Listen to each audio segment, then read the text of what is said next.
Sam, welcome to N1 interview. Good to be here, yeah. Your story is quite interesting one when it comes to life stories told not only in a real life but also in Hollywood.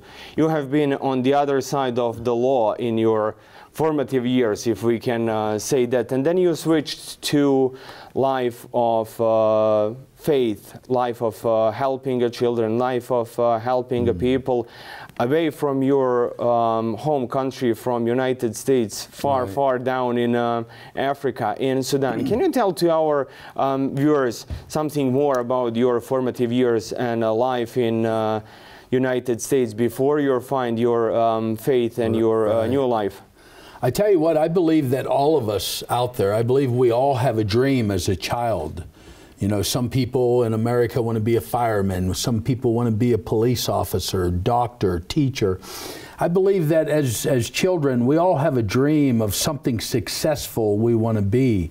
But because of bad choices and hanging around and being with the wrong people, it's so easy to mess that dream up. I was raised in a good home, but at 11 years old, I started doing drugs. By the time I was 15 years old, and I mean, I was living in a middle-class, successful Christian home. By the time I was 15 years old, I was a heroin addict, started selling drugs, and before you knew it, I'm a first-class gangster. You know, and everyone says, well, how did you change? I was living in Orlando, Florida, and went out to a bar room one night and got into a really bad bar fight. And I almost got killed. And that night, I made up my mind, if I get out of this bar, I'm done living this life. See, no matter who we are, no matter how old we are, no matter if we're becoming an old man, like I'm getting old now, I'm 56. No matter how old we are, we can change our life if you're determined and if you're going to stand fast to live a good life. Well, I made it out of that bar room that night, and I made up my mind, I'm done living the life I was living, and that's when the change began. But your change was, let's say, a sudden and hard to get away from all of that. How hard is for someone in that age and that stage of life to get away from drugs and guns and motorbikes and everything what was related to you, and just, let's say, flip a switch in your life and move away? Well, the only thing I got rid of was the drugs. I still have the guns and I still have the motorcycles. But the only thing that I took in that really changed my life was Jesus Christ. But you're using them now in right way, not in the bad way as you did before. Yeah, absolutely. But see, that's where God comes in. You know, when God comes into our life, you know, so many people thinks that when God comes into our life that it's an outward appearance. It is somewhat. But when we truly give our life to God, it's an inward appearance. He comes in, He changes the heart, and He changes the mind. You know, I'm still the same guy I was 35 years ago. I'm just a little older, less hair, and got a new heart. Well, I heard and I read that your wife played a significant role in your transformation from the old to new. Sam, how important was that, and how important family is in that shift from one to other phase of our lives? What happened was my wife became a Christian before I did, but you know, she was living the same life I was. She was doing drugs, doing cocaine, doing heroin. My wife was a stripper, you know. She worked in strip joints, you know. But when you look at her life, when you look at my life, what do I want people to see? I want people to see that no matter who you are, no matter what you have ever done, you can change.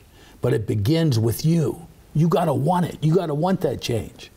Sam, before we move to Africa and your new part of life, if we can say that, but now old life because you lived it for decades. Let me ask you one more thing regarding United States today, and you will understand that just last week we had two people who were survivors of gun shooting in the United States, and one was a father of a victim in a shooting in the United States, and that's a very important issue, gun Absolutely. control in the United States.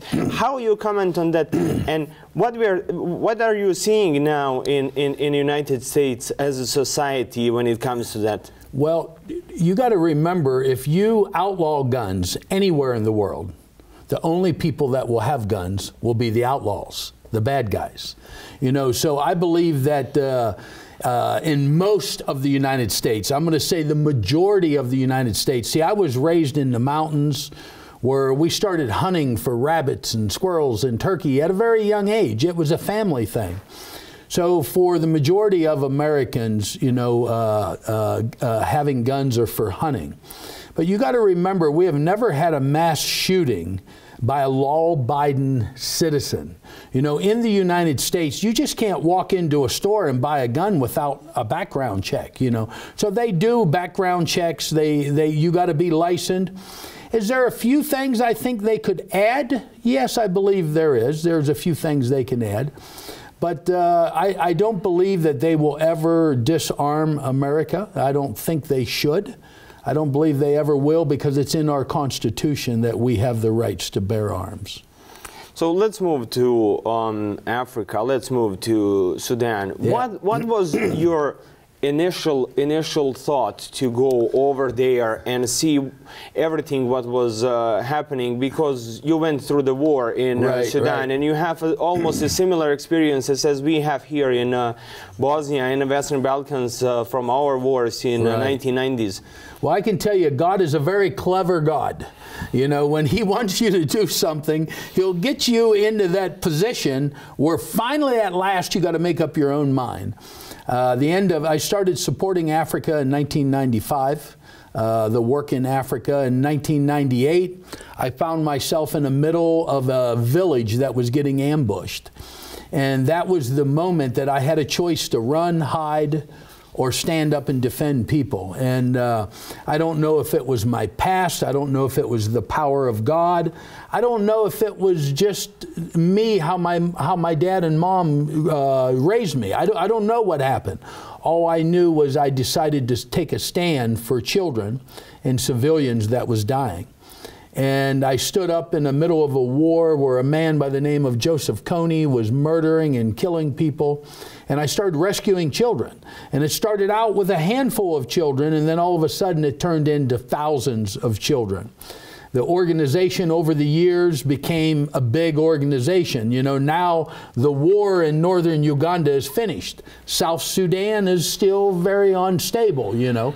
They've just signed a peace treaty recently. The UN says that if a miracle don't happen, there's nearly 7 million people on the verge of starvation. The largest refugee camp in the world is in northern Uganda. There's still a lot of problems there. I'm still doing the same thing I started doing in 1998, rescuing children. But now it's turned into educating children. Now it's turned into teaching skills and trades to children. If we can do those three things, we can change a nation.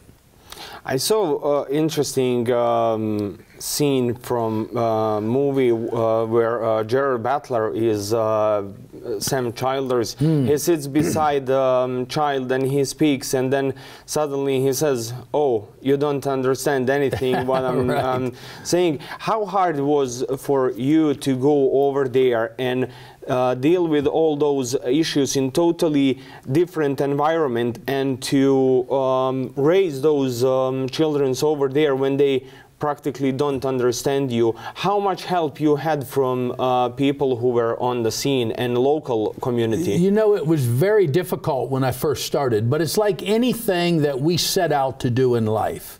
If you give up right away, you won't be very successful.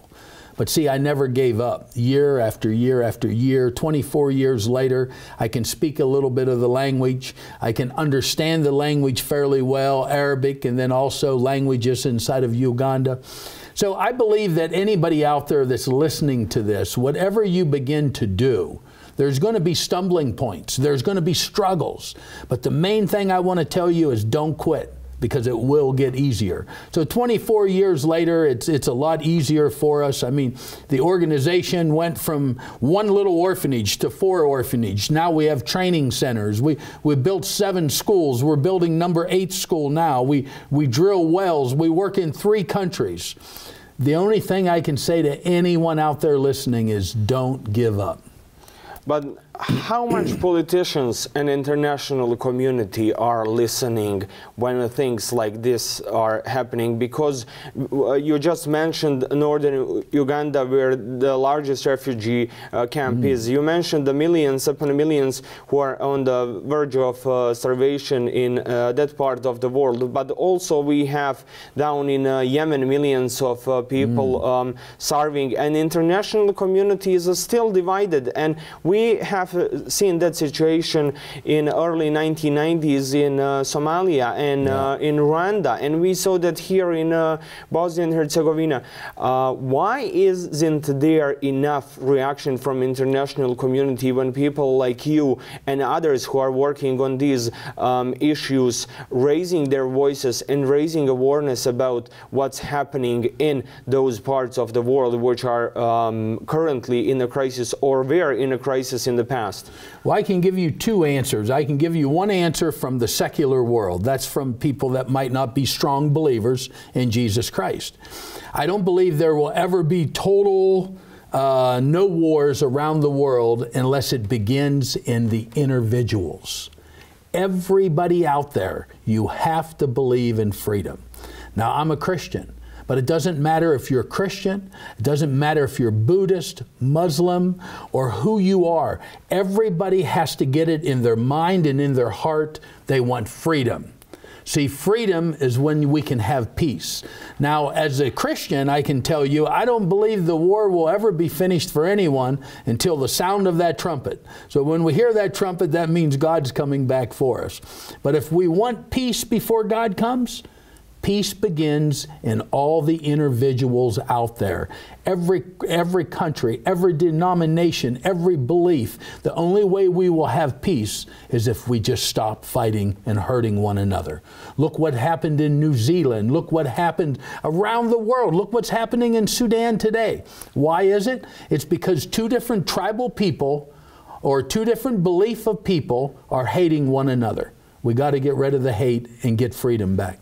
But let me ask you this before I go back to children. You just mentioned hatred between tribal groups and nations and all of that. But how we can get away from that when we have emerging nationalisms all around the world, populism in politics, far right-wing politics is emerging, and we are hearing now that they might have a significant voice in the European Parliament after the elections in May, and we have President Trump in the United States, who's basically splitting up entire nation more than any other president in the past. How we can get away from that? And is it this a sign that we are going to have to fight even that we are going to need to fight even harder in upcoming years when it comes to nationalism and all these issues related to it? I believe that it all goes back to us as individuals. It all goes back to us as the people.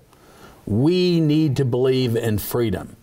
And how can you stand up and believe in freedom with your fist made? That's not freedom. Freedom is like this. We want freedom. You know, so I believe it's going to begin in each one's heart. But now, as far as our president in the United States, I look at the good things he's doing. You know, most people may have not have heard this, but recently we just had people pass a bill, full-term abortions. Full-term abortions. But yet if a guy like me goes out and shoots a deer and I put it on Facebook, everyone thinks I'm a killer because I shot an animal. But what about full-term abortions? Trump vetoed it, stopped it, you know, everything. So I believe in what he's doing, and I believe, you know, this is what I tell people, you know, in America, we got so many jobs, we don't have people to fill the jobs, you know. So you got to really look at the economy in America. But as far as getting back to how can we have peace around the world, I believe it begins with every individual. Everyone that's hearing this show out here today, everyone that's going to watch this show on the internet worldwide, because we got about 1 million followers that's probably going to look at this show too. And I'm telling you, peace begins in here, and it begins in individuals. So let me go back to Sudan and children whom are you helping down there. Can you tell us successful stories of those children? Do you have them now all over the world and with the successful stories, but are they successful in Africa and changing their own continent? Absolutely. We have some really good successful stories. Some of the children that I rescued in the war, like 16 years ago, 18 years ago, have now become police officers, custom officers.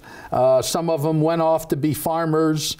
Some of the young ladies have got married and had children. Some have started businesses. You know, we're very big into business. I work about 480 people a day.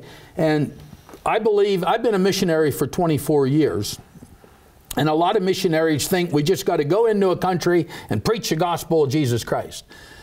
I believe there's a lot more than that we need to do. I believe we need to go into a country that might be unstable, where the structure might not be very positive, and we need to start building a stable structure.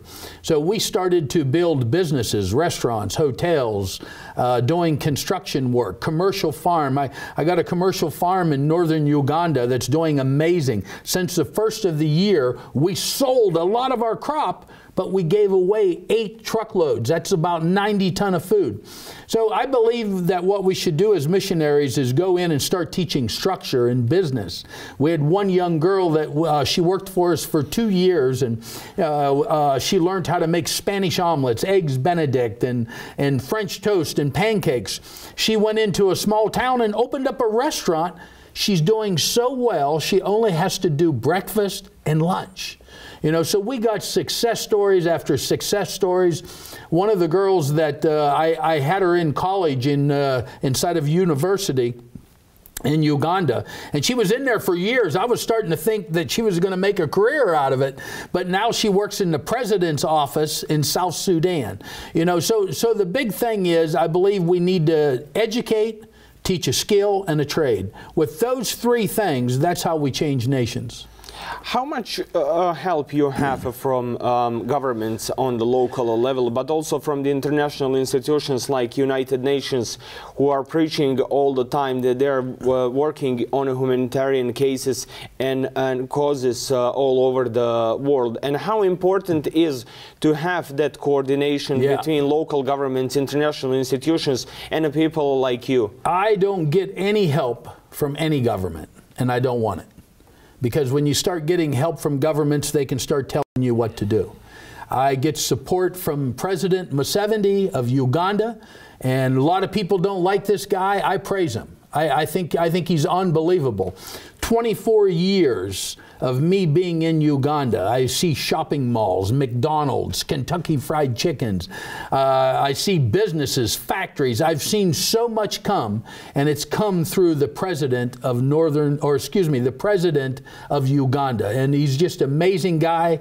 I've met him several times, you know. So I call Uganda what people used to call America years ago, the land of opportunity. I call Uganda the land of milk and honey. You know, anyone can go there and you can start a business. You're free to come into the country. So I believe Uganda is what America used to be, and hopefully Donald Trump will make us great again. Let me ask you this, from your words, I'm seeing that there is positive moves, positive shift when it comes to Africa, and we know that Uganda, Sudan, and other countries in Africa still have a lot of problems, but we also have South Africa, which is a fairly successful country today. Do you see that change in Africa will let's say, move towards more positive developments in the next years? South Sudan has a lot of issues. They're very unstable right now. They have a new ceasefire signed, but there's still fighting going on. Uganda is very positive. They're putting in new roads. They're putting in the African highway. I mean, I see some unbelievable things happening in Uganda. There hasn't been any war problems or any problems of war in Uganda for over a decade now. So I believe that Uganda is very, very positive. I believe if there would be a change in government, it could shake the country up. That's why me, as a person that lived there and loved the people, and it's my home, I'm going to keep voting and going to keep supporting President Museveni. And let me ask you this for the end. You're known around the world as a machine gun preacher, but it looks like to me that you are now more machine gun, but more of a preacher. So that's, if we can say that's after 25 years, a positive change, that you're not using that much your machine gun, but you're using your words to change the situation in the world. I still carry both. Like I say, I'd rather have it and not need it than to need it and not have it. But I do give Christ all the credit in my life. And yes, I preach the gospel around the world. Why I'm here in your country is just to share my testimony, you know, because a lot of people think that they're going through problems, you know, just going through your town here so far. And I only been here just a few days. But what I see, you guys got a beautiful country here. You guys got a beautiful city. You know, sometimes when we live in a place year after year after year, we don't see the success that we really have, you know. And in East Africa, you just can't open up a faucet and drink water. And, you know, people here are saying, no, we got good water, you know, you got a beautiful city. You know, I believe how success comes is when we're positive. So I want to tell people everywhere around this country and in this country, be positive of where you're living. That's how success begins. Sam, thank you so much for your time and for you speaking for anyone. Thank you.